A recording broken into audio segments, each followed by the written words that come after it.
네, 안녕하세요. 두 번째 시간 진행해 보도록 하겠습니다. 자, 이번 시간에 같이 볼 건요. 여러분들 다음 주 수요일 날 있는 이제 수행평가에 대한 안내를 요 수업 시간에 같이 해보도록 하겠습니다. 우리가 이제 과거에 배웠던 내용들을 가지고 여러분들이 그런 내용들을 이해하고 있는지를 갖다가 점검하는 내용이니까요. 너무 걱정하지 마시고요. 아마 이번 시간에 요 내용을 잘 들어보시면은 쉽게 여러분들 그 내용들을 갖다가 파악을 하실 수 있을 겁니다. 자, 같이 한번 보도록 할게요. 첫 번째 우리가 이제 배웠던 내용 중에서 제품 수명 주기가 있었거든요. PLC라고 보통 이제 얘기를 하는데 Product Life Cycle이라고 얘기를 하는데 우리가 이 제품 수명 주기 이론에서는 제품이 시장에 처음 도입돼서 시장이 사라지기까지 일정한 어떤 주기를 갖는다라는 이론이 바로 요 제품 수명 주기 이론이었습니다. 그래서 보통 도입, 성장, 성숙, 쇠퇴라는 요런 어떤 특징을 갖는다, 수명 주기를 갖는다라는 얘기를 했었었고요. 자, 그래서 여러분들이 이제 여기서 조금 이제 알아둬야 될 것은 뭐냐면, 자, 우리가 이 제품 수명 주기별로 마케터가 판매하고 있는 제품에 대해서 우리 자사의 제품이 어떤 수명 주기에 해당이 되는지, 그리고 그 수명 주기에 맞추어서 어떤 전략을 구사해야 되는지를 갖다가 이해하는 것이 굉장히 좀 중요하다는 얘기를 했었습니다. 자, 그래서 여러분들이 좀 이해하셔야 되는 부분은요, 여기 첫 번째 우리가 이제 도입기라는 건 뭐냐면 제품이 시장에 처음 도입되는 시기입니다. 자, 그러면 여러분 어떻습니까?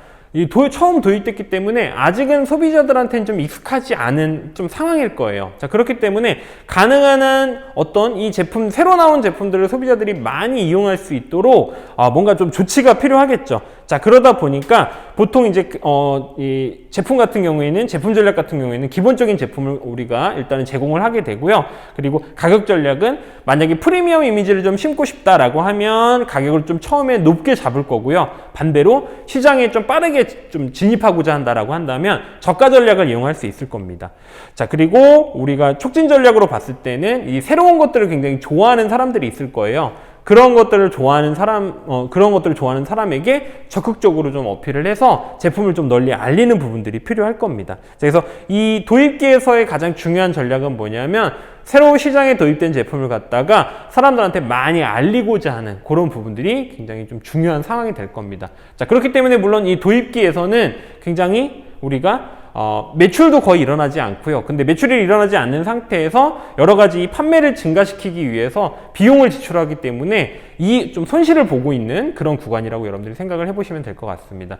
자, 두 번째는 이제 성장기인데요. 이제 성장기로 오게 되면 조금씩 우리가 판매가 좀 증가하게 되는 현상들이 보이게 되고요. 이런 시기에 맞춰서 제품과 서비스를 계속해서 확대하는 전략을 취할 수 있게 되고요. 그리고 저가 전략을 통해서 이제 어느 정도 판매가 탄력이 붙었다라고 보기 때문에 가격을 조금 낮추어서 판매량을 더욱더 획기적으로 올리기 위한 부분이 이루어지게 될 겁니다. 그리고 우리가 아까 첫 번째 시간에 배웠던 유통 경로를 더욱더 확대해서 소비자들이 더 쉽고 빠르게 구매할 수 있도록 만들어줘야 될 겁니다. 네, 그래서 이 성장기에서는 시장 점유율을 갖다가 극대화하는 그런 전략들이 굉장히 좀 중요한 부분이라고 볼 수가 있겠습니다. 자, 이제 성숙기로 넘어가 보도록 하겠습니다. 자, 성숙기에 넘어가게 되면은요, 이 시기의 특징들은 뭐냐면 이제 어느 정도 이제 그 시장에서 매출이 어떤 정점을 찍었다라고 보시면 될 것 같아요. 이제 소비자들한테 많이 이제 그동안 급속하게 성장을 해서 어느 정도 이제 정점을 찍어가고 있는 상황이고요. 이 시기에서 계속해서 이제 이 비슷한 제품을 가지고 시장에 진입하는 경쟁자들이 있을 수 있겠죠. 자, 그렇기 때문에 우리가 이 경쟁자들을 물리치고 계속해서 자기의 자리를 선점할 수 있도록 시장 점유율을 방어하고 이익을 극대화하는 전략들을 취하게 됩니다. 그래서 기존에 있던 제품들에다가 모델을 추가해서 모델을 다양화시키기도 하고요. 그 다음에 어떤 경쟁사와의 어떤 가격 전략, 가격 경쟁을 벌이기도 합니다. 그리고 유통 경로도 최대화하는 그런 전략들을 취하게 됩니다. 자, 그리고 이제 마지막 쇠퇴기로 가게 되면 이제 쇠퇴기는 어떻습니까? 이제 서서히 이제 판매량이 이제 줄어가고 있는 그런 시점인 거죠. 자, 그래서 이 경우 같은 경우에는 쇠퇴기에서는 이제 결정을 하는 게 중요하죠. 이제 시장에서 완전히 우리 자사의 제품이 쇠퇴기에 접어들었으니 이제 우리가 그만 이 시장을 갖다 그만 이제 떠나야 되겠다라고 결정을 내려줘야 되는데, 이제 이때 중요한 건 뭐냐면 이때는 이제 쇠퇴기라고 판단이 되면 굳이 비용을 갖다가 많이 들일 필요는 없겠죠. 비용을 많이 들일 필요는 없고요. 우리가 그동안 우리가 이 성숙기까지 거쳐오면서 투자한 금액들을 갖다가 회수하는 과정들이 굉장히 중요한 부분이 될 겁니다. 자, 그래서 여러분들이 이제 수행평가를 보실 때 중요한 부분은 뭐냐면 선생님이 이제 각각의 사례들을 만들어서 줄 거예요. 우리 저번에 봤었던 서술형평가에서 봤었던 내용과 동일하게 어떤 기업의 현재 어떤 상황과 그 다음에 전략들을 줄 건데 그 전략들을 보시고 여러분들이 각각 어떤 그 기에 해당하는지를 갖다가 생각해 보시고 작성을 해주시면 되는 그런 내용이 되겠습니다. 아마 어렵지 않게 여러분들 작성할 수 있을 거라 생각합니다. 자, 그 다음은 우리가 이제 그 제품에서 브랜드 전략에 대해서 같이 한번 살펴봤거든요.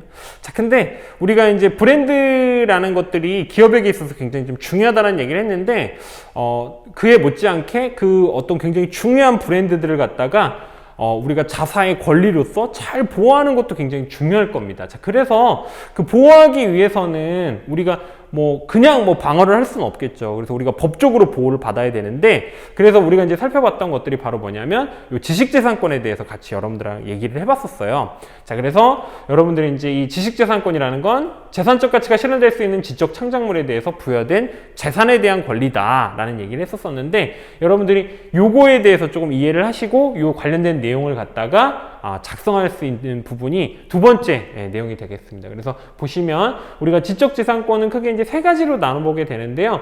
산업재산권이 있고요. 그 다음에 저작권, 신지식재산권. 그래서 요거는 아마 좀 익숙하게 많이 보셨을 겁니다. 우리가 음반이나 영상이나 이런 어떤 다른 사람이 창작물로 만든 음반이나 영상 이런 거에 대해서 자기만 가질 수 있는 그런 권리를 갖다 우리가 이제 저작권이라고 하고요. 그 다음에 요거는 이제 우리가 기술의 발전에 의해서 남들이 가지고 있지 못하는 우리만의 고유한 어떤 기술 이런 것들을 갖다 보호할 수 있는 권리가 바로 요 신지식 재산권에 해당이 되겠습니다. 자, 근데 여러분들이 좀 알고 계셔야 되는 부분들은 뭐냐면요. 이제 산업재산권에 관련된 부분인데요. 첫 번째 이제 특허권이 있는데, 특허권은 뭐냐면 우리가 어떤 제품들을 갖다가 어떤 제품들을 갖다 새롭게 발명했을 경우에, 기존에 없던 것들을 갖다 새로 만들어냈을 경우에 법적으로 그 만든 것들 갖다가 보호받을 수 있는 권리를 갖다가 우리가 특허권이라고 합니다.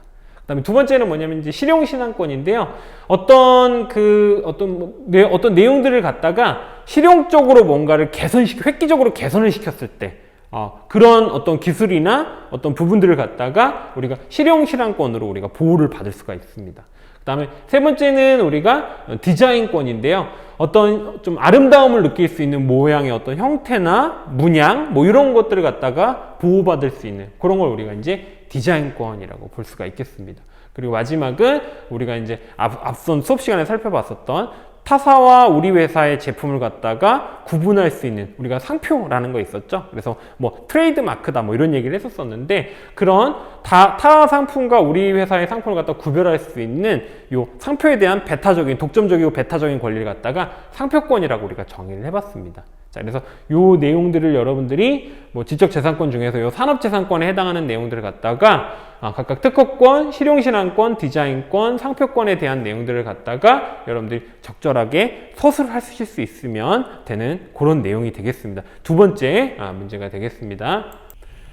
자, 그 다음 이제 세 번째 내용은요, 우리가 이제 저번 시간에 배웠던 유통경로 전략, 세 가지 유통경로 전략에 대한 내용들을 여러분들이 좀 이해를 하고 계셔야 될 것 같습니다. 자, 그래서 유통경로 전략, 저번 시간에 배운 거긴 하지만 세 가지라고 그랬죠. 집약적, 집중적, 그 다음에 전속적, 선택적. 그래서 요거의 개념들을 여러분들이 좀 이해를 하고 계셔야 되는데요. 집약적 유통경로 전략 같은 경우에는 이제 우리가 가능한 노출 범위를 많이 높일 수 있는 그런 어떤 유통경로 전략이었고요. 그 다음에 전속적 유통경로 전략들은 특정한 어떤 중간 판매상에게만 판매할 수 있는 권리를 주는 것들, 명품 여러분들이 떠올려 보시면 될 것 같고요. 그 다음에 세 번째는 선택적 유통경로 전략인데 요거와 요거의 좀 중간 정도의, 그래서 하나 이상의 중간상을 이용하긴 하지만 특별한 자격 요건을 갖춘 그런 판매상에게 어떤 판매권을 줄 수 있는 전략이 선택적 유통경로 전략이었습니다. 그래서 요것도 비슷하게요. 여러분들이 각각의 내용들을 가지고서 어떤 기업 사례들을 보시고 그것이 집약적인지 집중적인지 전속적인지 선택적인지를 갖다가 구별하실 수 있으면 쓰실 수 있는 그런 내용이 세 번째 내용이 되겠습니다. 자, 마지막 이제 네 번째 수행평가의 내용들은 우리가 그 가격에서 가격 결정 방법에 대한 내용들을 여러분들이 좀 이해를 하시면 되는데요. 여러분들한테 나간 그 프린트 혹시 이제 저번 시간에 결석해서 못 받은 친구들은 선생님이 밴드에다가 관련된 자료를 올려놓도록 하겠습니다. 그래서 그 내용을 갖다가 같이 한번 보도록 할게요. 거기 여러분들 나와 있는 프린트에 보시면 첫 번째 우리가 네 가지 방식을 소개를 했거든요. 네 가지 방식이 있는데 첫 번째 이제 원가 가산식 가격 결정 방식. 그래서 요거는 우리가 가장 고전적인 방법이라고 얘기를 했습니다. 자, 거기 보시면 총 고정 원가가 우리가 1,000만 원을 갖다가 고정 원가요. 고정 원가가 1,000만 원이고요. 그 다음에 단위당 변동 원가가 5만 원 이라고 되어 있습니다.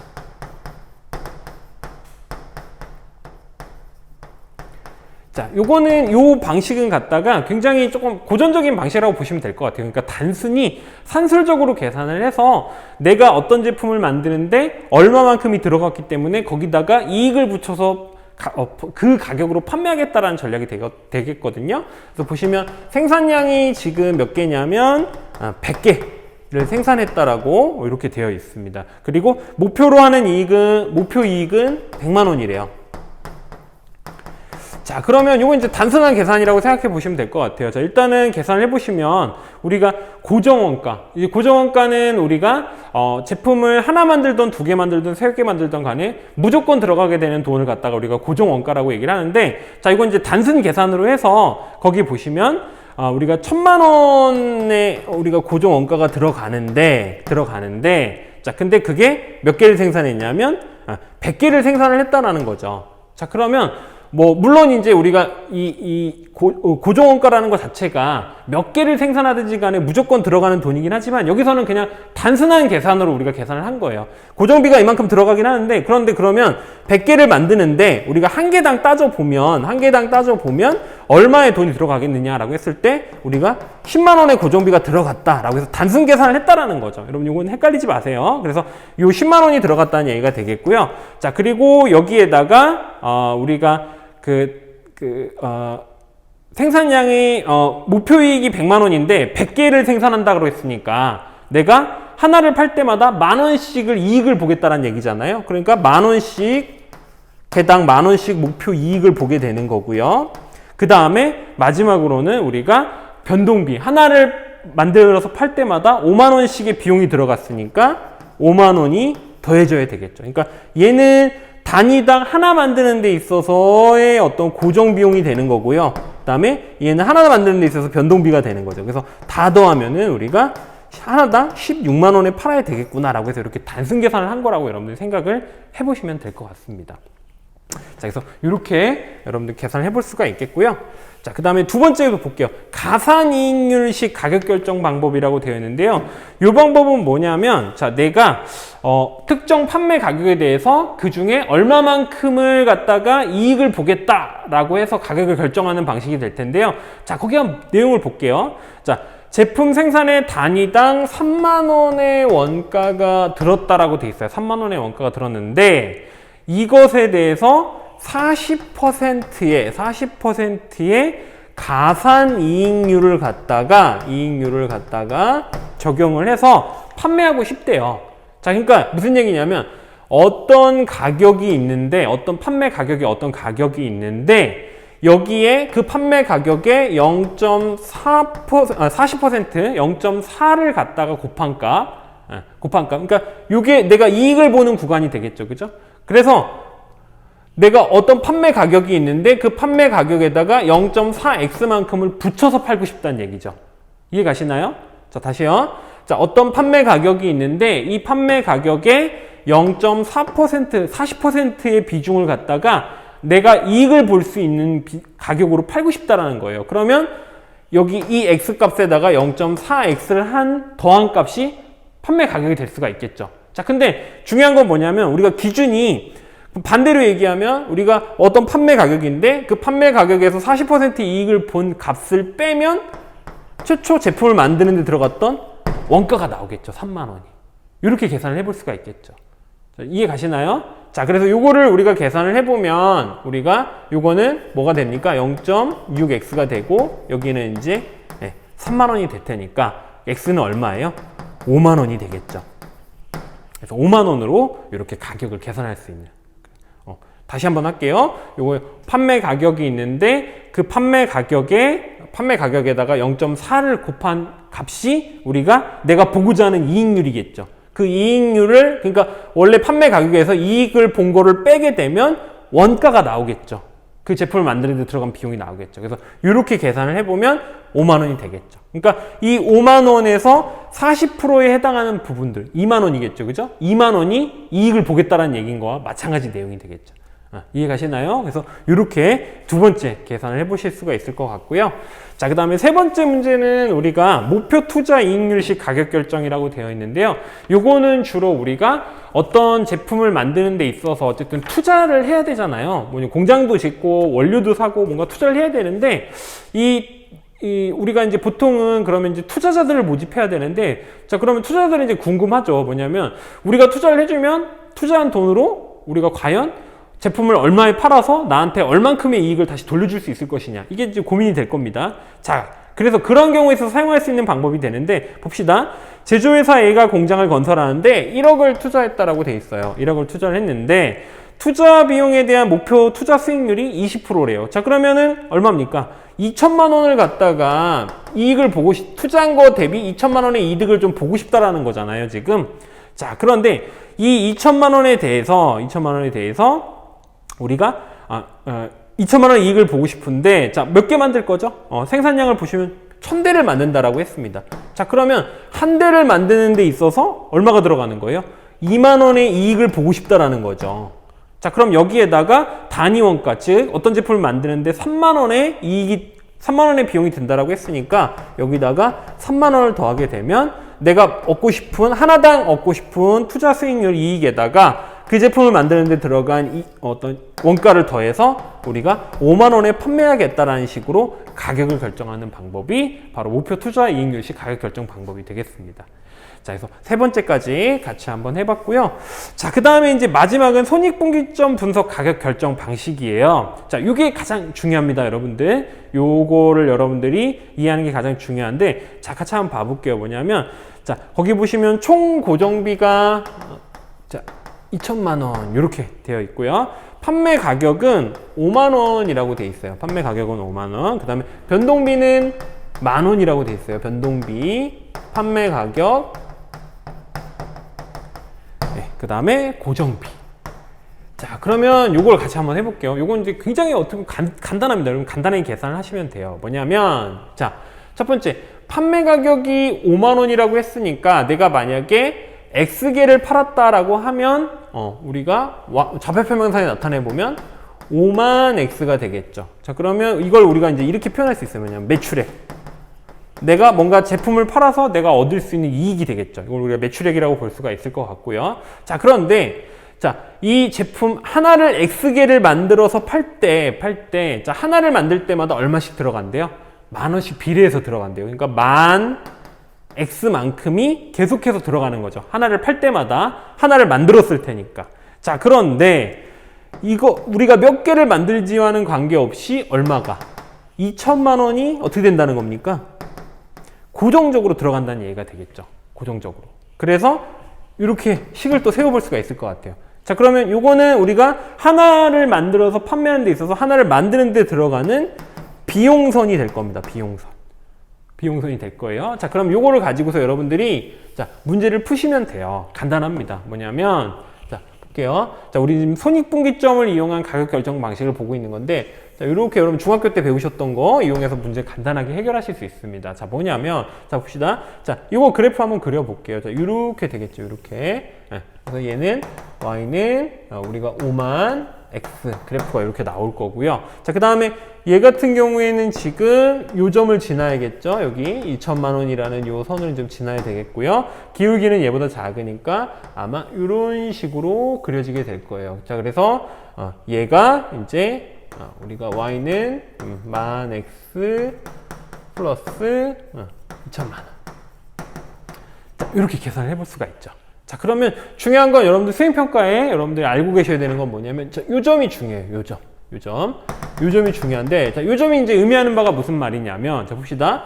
자, 요거는 내가 팔 때마다 이익 보는 선이라고 그랬죠. 그죠? 아니, 참, 비용이죠. 그죠? 내가 하나를 만들 때마다 들어가는 비용선이에요. 비용선.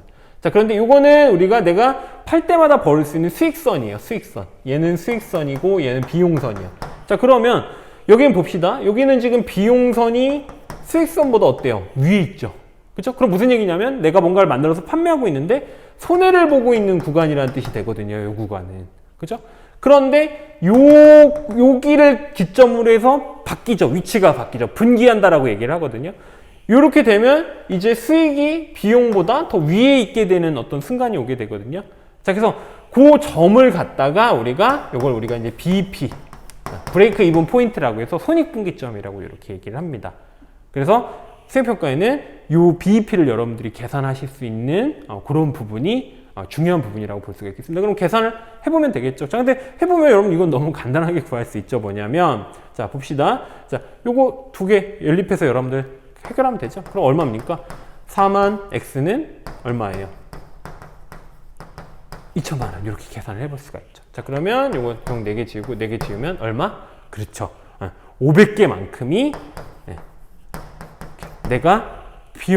내가 드린 비용만큼 벌어들인 순간이 되겠죠. 그러니까 요 점에서는 수익과 비용이 모두 0인 점이 되겠죠. 근데 요 점을 지나서 우리가 수익이 더 많아지는 점이 되죠. 그러니까 여러분들 BEP가 되는 판매량이 몇 개냐라고 했을 때 500개라고 여러분들이 답을 하시면 되겠죠. 간단하죠, 그죠, 여러분들? 그리고 그 500개를 판매했을 때 매출액은 얼마냐라고 했을 때 500에다가 어떻게 하면 돼요? 이거를 곱하면 되겠죠. 자, 그러면 2,500만 원이 되겠죠. 이해 가시나요? 네, 그래서 이렇게 계산을 해보시면 되겠습니다. 네, 자, 그래서 이렇게 여러분들이 이해를 하시고 문제를 풀어주시면 될 것 같아요. 그래서 이렇게 네 번째 수행평가까지 여러분들한테 해설을 다 해드렸습니다. 그 수행평가 관련된 자료들은 선생님이 그 밴드에다가 다시 또 업로드 할 테니까 여러분들 잘 좀 보시고 준비를 다음 주 수요일 날 수행평가만 보도록 할 거니까요. 잘 보시길 바라고요. 그 다음에 우리가 이제 마지막 수행평가 하나 남았거든요. 여러분들 보고서 작성하는 거가 마지막 이제 그 수행평가 내용인데 여러분들한테 나눠준 이제 트렌드 코리아 2021 그 책이 있을 겁니다. 자, 그 책에 해당하는 내용 중에서 거기에 보면 여러 가지 2021년 트렌드, 소비 트렌드에 대한 많은 내용들이 있는데 그 중에 하나를 선정을 하셔서 다 하실 필요는 없고요. 여러분들이 마음에 드시는 하나만 선정을 하셔서 2페이지 정도 분량으로 여러분들이 보고서를 작성을 하셔서 제출을 해주시면 되겠습니다. 자세한 사항은 선생님이 밴드에 다시 업로드 하도록 하겠습니다. 자, 여러분들 오늘 수고 많았고요. 기말고사 준비 잘 하시고 다음 주에 있을 수행평가 준비도 여러분 시간 날 때마다 틈틈이 하시면 좋은 결과 있을 것 같습니다. 여러분들 힘내시고요. 기말고사 준비 열심히 하시기 바랍니다. 이만 마치겠습니다.